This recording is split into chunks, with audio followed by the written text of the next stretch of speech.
Hello everyone, welcome to another Q&A session with VOA Foundation and Charity. I am your host, Justina Okechukwu. Now on today's Q&A live show, we'll be talking about something very exciting. I'm sure a lot of you have heard about aviation and space camps. I had to do a special Google search and I had to watch a lot of videos for this one. But not everybody knows what it's about, and after all, what's the big deal, right? So we'll take questions if anybody has questions after speaking to our guest, and well, he would explain all of the things we need to know about what aviation camps and space camps are all about. I'm joined now by, I'll be joined by two gentlemen. The first person I'll be speaking to is Lieutenant Colonel Alex Carothers. He's a retired U.S. Air Force pilot, Special Operations. He's also the president of Tuskegee Airman Incorporated, or TAI NM Chapter in Albuquerque. Now, welcome, Alex. It's good to have you join us. How are you? I'm wonderful, Justina. I'm talking to you from a rainy Salt Lake City, and I love this opportunity to come and talk about our camps. Great. It's equally sunny here and very hot over here in Nigeria. And I like to have a first icebreaker when I start speaking to my guests. And the first question I would like to ask you, Alex, is if you were a billboard, what would you like people to see when they pass by? What would you like people to see of Alex when they just pass by you? I've never been asked that question before. What would I look for on a billboard of Alex Carothers? It would involve an airplane and young people in that airplane with us flying. And it's a passion that we have here in Albuquerque, New Mexico, and the General Lloyd Fig Newton chapter of Tuskegee Airmen, of getting young people's eyes out of these phones and above the horizon with their hands at the control of airplanes. It is something that we are passionate about, because it can change your life. Whether you never fly an airplane again, we want to put you in the air and see if you like it and pursue a career in aviation. So yeah, that'd be a billboard with me, an airplane, and I already have that picture in my head. I've got a lot of pictures of me with young people. Right. So, and then their faces. Right. No, I would like to ask you, what inspired you to start? What was the inspiration behind you going into aviation? I first flew an airplane when I was 8 years old, and that changed my life. It set a course that lasted all the way through high school, all the way to the Air Force Academy, and then to the flight deck of an Air Force airplane. And my career in aviation has taken me all over the world. And that's an opportunity that I want young people to experience, because the world is a much bigger place than what we see in our four little walls in the city that we were born in. If you've never flown an airplane with your own two hands, it's an experience I really can't describe for you. I have to do it to you. So, No. And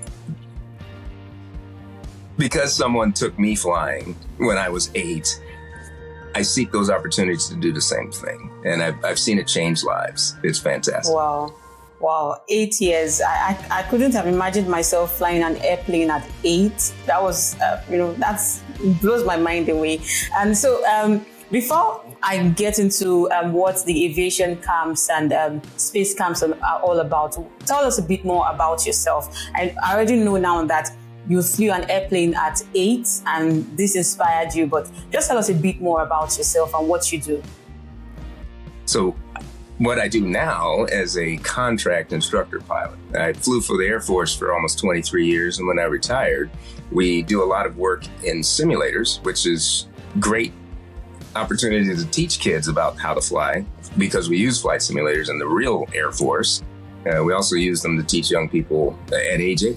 We have portable flight simulators. You can have one in your house. And it doesn't have to be this big thing. If you have a computer, you can have a flight simulator, and you learn the basics of flying before you get in the airplane. So if you're looking for what the life story of Alex Carothers is, just plop me down in multiple states until I went to the Air Force Academy, and then went overseas for 13 years and returned to the United States, and finally retired here in Albuquerque, New Mexico. I became involved with the General Lloyd Newton chapter because he was my wing commander in pilot training. So I first got to experience General Newton, first Black Thunderbird pilot for the United States Air Force, was a lieutenant, and he was my wing commander. And fast forward here to Albuquerque, the chapter had been founded when I got here, and having known General Newton as a student pilot, and then later in my career, it was a privilege that was easily acceptable. Let's make an aviation program, and then later a space camp for Colonel Alvin Drew. So if you're looking for a my life story, it's one adventure after another involving airplanes. Great. That's fantastic. Now that you've mentioned about the aviation and space camps, I'd like you to tell us more about what the camps are all about, and what is it about? What are we expected to see there? I have only seen these things on TV and watched videos and all of that, but hearing firsthand what to expect is something else. So let's hear from you. So both camps are designed to inspire young people to pursue careers in aerospace, either in aviation as pilots, aircraft mechanics, air traffic controllers, aerospace engineers, or other jobs that support aviation. There's thousands of jobs, that put an airplane into the air. The space camp focuses on aerospace, so all the job opportunities that you have in the space industry, and there are thousands of different jobs that support putting people into space, putting robots into space, satellites, and exploring the heavens above us. So both camps are what we call hands-on, minds-on STEM opportunities. I hate to even use the word camp, or like academies. We actually pre-test and post-test young people to see that we actually are teaching some of these fundamental concepts of science and engineering while we're having fun. And the camps are a lot of fun. The aviation camp is an aerospace, Monday through Friday. We pick them up drop them off at 5, and we teach them how to fly airplanes, what makes an aircraft fly, the basics of aerodynamics. And in the afternoons, we go tours of these various locations and how those are applied in the real world.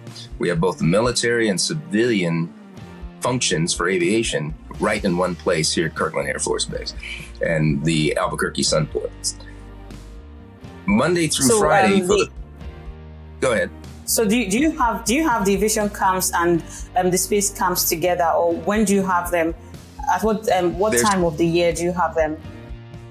They're separate, and they're always in June. The first week in June, we try and, because we have to retool and reset in between the camps, Monday through Friday, usually the first week in June, and then space camps usually the last 10 days in June. We don't want to get into July because we go on vacation and it gets stinking hot here. Although Nigeria, not so bad. Yeah, we're high altitude down. Running young people on tarmacs at 1 o'clock in the afternoon in July would cook you pretty well. So we always try and get it done before the July 4th weekend.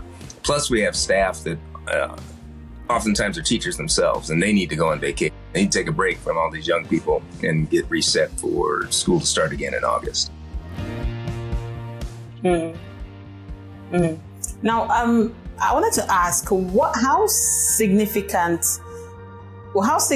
is this collaboration between TAI and VOA right now for youth empowerment and promoting STEM? What's the significance of this partnership? We don't know yet, to be honest. It's just getting started. The ability to take young people from California area and bring them to New Mexico in significant numbers is a new thing for us. It hasn't been done before. Onesie-twosies from various places around the United States, and it's fun to watch them go back and try and follow them in their careers to see what happens afterwards. We've had some significant impacts in young people's lives that I've been able to keep track of. So I'm very curious how VOA's young people come to us, get inspired, and then go back. One of the challenges that we do have is how do we keep them motivated? How do we keep these young people engaged and on the pathway to what their dreams that we inspire in our camps produce? So that's going to be the challenge. And I think that's probably the most significant piece. We are few in the General Newton chapter, but we have these opportunities to have big impacts if other partners have programs that kids and engage them all the way through to the career. The cradle to career conversation is something we have a lot, because we don't have the bandwidth, we don't have the infrastructure to take in 30 kids every year, process them, hold them, build them up, and take them all the way through high school and into college or into trades. So that's where these partnerships become significant in my mind. You all have a day-to-day contact capability that we do not. So I'm looking forward to what this happens or what this turns into over time. So it's just at the beginning, and I'm excited to see where this goes. Right. I'm also excited to see where this goes, because I feel that this is going to be a significant turning point for the young people as well, and maybe adults if they choose to sign up for this as well. Thank you so much, Alex. It's been a very insightful conversation with you. And if people want to sign up, how do they go about it? So American citizens ages 12 to 18 is one of the restrictions that we have. So in talking with Victoria and some of the others, how do we do something like this, say in Nigeria, for instance? Do we take this and try and put it in Nigeria? And that's something else that I didn't know if she wanted me to talk about that at all. How do I get young people where you are involved in a program like this? Because I can't bring them here, but can we take something like the structure and the concepts and bring them to Nigeria? That's talk about it on another day, but I think it could be done because I've heard some great things. To sign up here in the United States, you can go to our website, TAI-Albuquerque.org, and click on the Youth Engagement tab. And that'll take you to the website section that has videos, movies, explanations about what the camps are about. And you can see what it looks like to take a 12 to 18-year-old and put them in the air or launch rocket balloons and go on adventures that they have never even dreamed of. That's something unique to New Mexico. I can do everything aviation and aerospace in one state in 7 days. So it's pretty cool.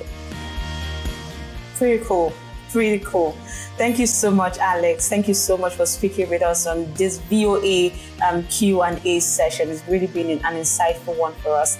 Thank you very much. And for everyone who would like to sign up, you already heard from Alex. Please go to the website and sign up for this. Sign up your kids for this exciting camp and academy. Let's just not call it camps anymore. It's an academy because of the many things that kids will have to learn from here. Thank you so much, Alex. It's good speaking with you. Thank you, everyone. Thank you for watching and paying attention throughout. Thank you.